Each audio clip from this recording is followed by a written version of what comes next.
Comedy movie वाली franchise क्या अब कभी नहीं बनेगी? क्या हेरा फेरी पार्ट 3 का खेल खत्म? हेलो गाइस, कैसे हो आप लोग? स्वागत है आपका हेरा फेरी पार्ट 3 के एक और ज़बरदस्त एपिसोड में। बेसिकली हेरा फेरी पार्ट 3 गाइस अब एक ऐसी खिचड़ी बन गई है जो बीरबल की खिचड़ी से भी दोस्तों ज़्यादा कह सकते हैं कि कन्फ्यूज़न वाली है और ज़्यादा टफ है।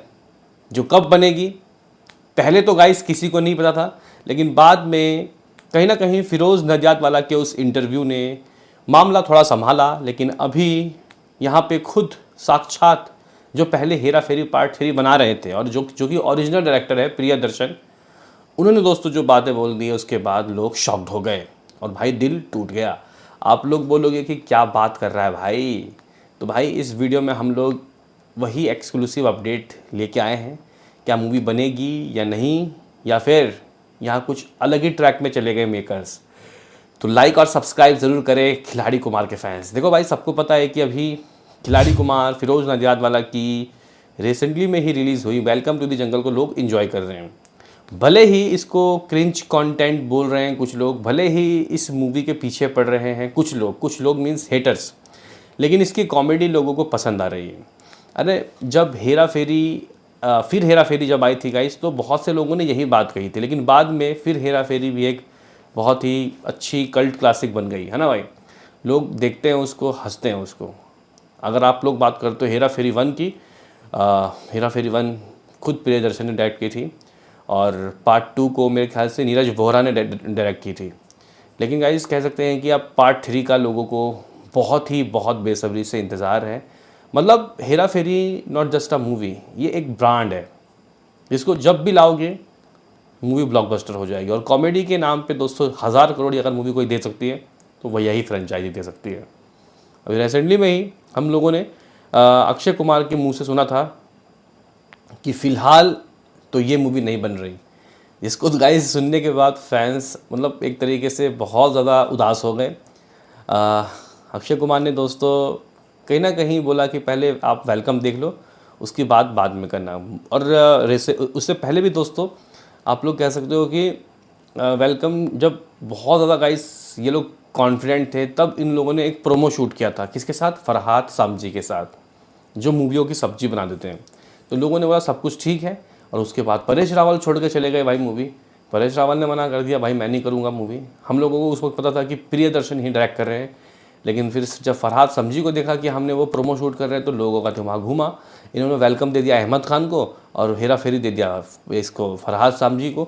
देखो भाई, वेलकम तो चल गया, वेलकम आपने किसी अनाड़ी डायरेक्टर को दे दिया, चल गया, लेकिन ये नहीं चलेगा भाई। हेरा फेरी नहीं चलेगा कि फरहाद सामजी को दे दो या फिर किसी और नॉर्मल डायरेक्टर को दे दो। नहीं भाई, यहाँ पे डायरेक्टर ख़तरनाक चाहिए। आप लोग बोलोगे मुद्दे पे आ जा, तो गाइस मुद्दे पे आ जाता हूँ और बात कर लेता हूँ कि हुआ क्या। दरअसल गाइस इस मूवी के जो प्रोड्यूसर हैं, उन्होंने कुछ दिन पहले, इवन मेरे ख्याल से कल या परसों ही, एक इंटरव्यू में वैनिटी को इंटरव्यू में देते हुए दोस्तों उन्होंने कहा कि वो बिल्कुल मतलब यहाँ पे बिल्कुल सही चल रहा है ये जो मूवी है, यानी कि हेरा फेरी, ये बिल्कुल सही तरीके से मतलब बनने की ओर है, इसमें कोई दिक्कत की बात नहीं है, ठीक है।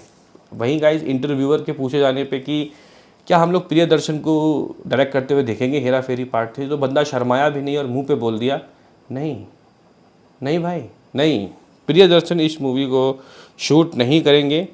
और अभी गाइस यहाँ पे दोस्तों, अभी यहाँ पे उनके इस इंटरव्यू का रिप्लाई भी दे दिया भाई प्रियदर्शन ने। देखो भाई, मुझे प्रियदर्शन चाहिए यार, हालांकि वो धार उनके डायरेक्शन में अभी नहीं है जैसा वो पहले थे, लेकिन फिर भी एक चीज़ तो माननी पड़ेगी, अक्षय और प्रियदर्शन की दोस्तों जोड़ी सुपर हिट रहती है। अभी भूत बंगला को इतना ट्रोल करने के बावजूद भी मूवी इतनी चल गई। तो गाइस अगर आप लोग कहो, अब बताऊं तो यहाँ पे फिरोज़ के उस बातों पे प्रियदर्शन कहते हैं फिरोज़ ने जो कहा है वो बिल्कुल सही है। फ़िलहाल मेरा हेरा फेरी 3 से कोई संबंध नहीं है, यानी कि वो मूवी नहीं कर रहे हैं। उन्होंने आगे कहा, मेरी जानकारी के अनुसार कई कानूनी विवादों और निजी मतभेदों के चलते हेरा फेरी 3 शायद कभी रिलीज़ ना हो पाए। और यहाँ पे उन्होंने एक बहुत बड़ी बात कह दी है इस मूवी से रिलेटेड। इसमें मेरा होना या ना होना अब ज़्यादा मायने नहीं रखता। गाइस उन्होंने कहा कि मेरे जानकारी के अनुसार कई कानूनी विवादों और निजी मतभेदों के चलते शायद हेरा फेरी पार्ट 3 कभी बने ही ना। चलो, अब यहाँ से फैंस का दिल दोस्तों टूटा और हम लोग वो जो आइकॉनिक श्याम, अपने अक्षय कुमार का जो जो जो गाइस किरदार है, ठीक है, राजू, और गाइस यहाँ पे बाबू राव, इनके जुगलबंदी को शायद अब फ़िलहाल तो गाइस देखो अपडेट ऐसा है, इस तरीके से यहाँ पे इन्होंने बोला है कि शायद अभी कुछ वक्त लगे। लेकिन अगर हम लोग देखें, जो प्रोड्यूसर हैं फ़िरोज़ नडियाद वाला दोस्तों, उन्होंने तो बोला कि सब कुछ बिल्कुल सही है। लेकिन मैं आपको बताऊँगा एक चीज़ और, फ़िरोज़ नडियाद वाला के पास भी पूरे राइट्स नहीं है मूवी के राइट्स बटे हुए हैं। इवन खुद थोड़े बहुत राइट्स अक्षय कुमार के पास भी हैं। लेकिन रिसेंटली में ही जो परेश रावल ने गाइस थोड़ी सी कंट्रोवर्सी की थी, वो चीज़ें अभी भी हैं। उस मतलब मे भी शायद स्क्रिप्टिंग को लेके हो रही हो ये चीज़, या फिर किसको लेके, क्योंकि गाइस इन्होंने स्क्रिप्ट तो फाइनल कर दिया है, लेकिन वो स्क्रिप्ट में भी शायद मेरे ख्याल से इस मूवी से जुड़े लोगों को, कुछ लोगों को पसंद नहीं आ रहा है ना। तो मैं तो कहूँगा कि भाई थोड़ा वक्त लगाओ, तबीयत से आओ। तबीयत से मीन्स ये मूवी कोई ये वेलकम नहीं है। वेलकम थी 2007 में आई, वेलकम 1 वो एक बहुत बेहतरीन मूवी थी। वेलकम 2 एक नॉर्मल मूवी थी। वेलकम 3 को भी गाइस हम लोग कोई कल्ट क्लासिक नहीं कहेंगे, ठीक है, देखा, हंसा, खुश हुए। लेकिन भाई हेरा फेरी फ्रेंचाइजी की एक अलग बात है, ठीक है। उसकी पहली ही मूवी कल्ट क्लासिक थी, दूसरी मूवी भी कल्ट क्लासिक थी, पार्ट 2 यानी कि फिर हेरा फेरी, और आप तीसरे ला रहे हो तो भाई कुछ इस तरीके से लाओ कि क्या कहने। मैं तो कहूँगा कि हेरा फेरी पार्ट 3 को राजकुमार हिरानी को करना चाहिए डायरेक्ट। हालांकि Rajkumar Hirani above cinematic excellence से भी ऊपर दोस्तों वो मूवीज़ को क्रिएट करते हैं। तो ऐसे में हर एक चीज़ उनके ही मुताबिक होगी तो फिर वो गाइस करेंगे, नहीं तो ये मूवी जिस तरीके से अटकी हुई है वैसे ही गाइस अटकी हुई रह जाएगी। तो फिलहाल अभी सोशल मीडिया प्लेटफॉर्म में एक खबर आई बॉम्ब की तरह दोस्तों, ये फूटी और जिसने फैंस को कह सकते हैं कि बहुत ज़्यादा गाइस शॉक कर दिया। अब देखते हैं कि आगे इस चीज़ से रिलेटेड दोस्तों और क्या अपडेट आते हैं।